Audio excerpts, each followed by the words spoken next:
Donc ce que nous allons voir maintenant, c'est la procédure à suivre pour effectuer la comptabilisation des règlements dans l'entreprise Gasser.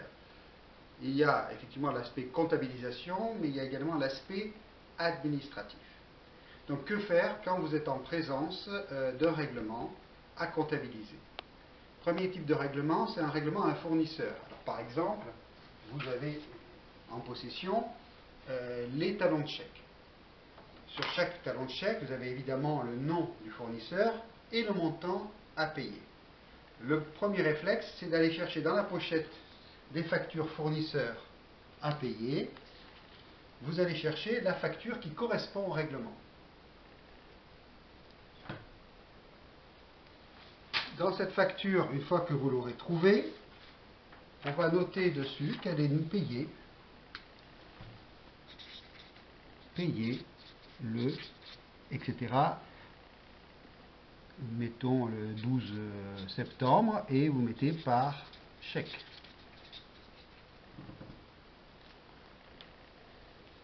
Ensuite, cette facture, vous vérifiez bien entendu que le montant correspond à votre chèque et vous la sortez, cette facture, vous allez la sortir de la pochette des factures à payer pour la ranger dans la pochette facture, fournisseur, archives.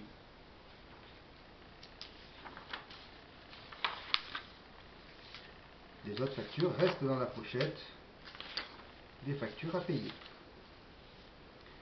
Ensuite, vous allez comptabiliser ce chèque en débitant le compte du fournisseur et en créditant le compte banque. Ce processus sera le même qu'il s'agisse d'un chèque ou d'un effet de commerce ou bien encore d'un virement ou d'un règlement en espèces. Passons à présent au règlement des clients. Si un client vous paye par virement ou par espèce, le système sera simple. La comptabilisation va consister à débiter le compte banque, si c'est un virement, ou caisse, si c'est un paiement par espèce, en créditant le compte client. S'il s'agit d'un chèque, le processus est un peu plus compliqué.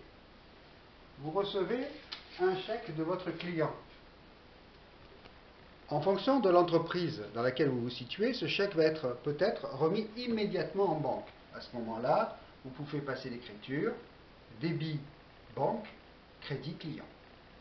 Mais généralement, ça ne se passe pas comme ça, parce que le chèque peut ne pas être remis en banque immédiatement, ou bien encore, vous pouvez avoir plusieurs banques dans votre entreprise, plusieurs comptes courants.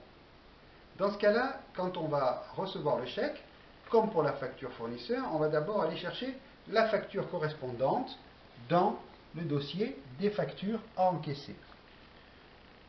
Toujours pareil, une fois qu'on a trouvé la facture, on va vérifier que le montant correspond bien au règlement et on va noter sur la facture qu'elle est payée par chèque, etc. Cette facture, elle va quitter la pochette des factures encaissées pour aller dans la pochette des factures archives. Comment allons-nous comptabiliser le chèque alors? Eh bien, on ne va pas débiter tout de suite la banque. On va débiter un compte de transit qui est le compte 511 200 chèque à encaisser. Et on va créditer le client.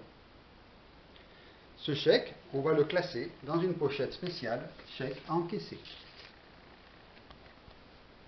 Au moment de la remise de chèque, on va récupérer ce chèque dans la pochette des chèques à encaisser.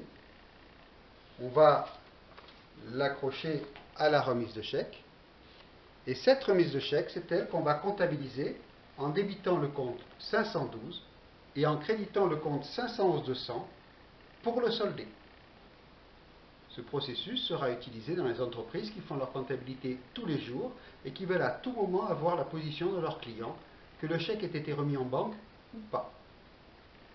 Voilà donc la procédure à respecter pour tous les paiements et les encaissements de l'entreprise Gasser. Merci.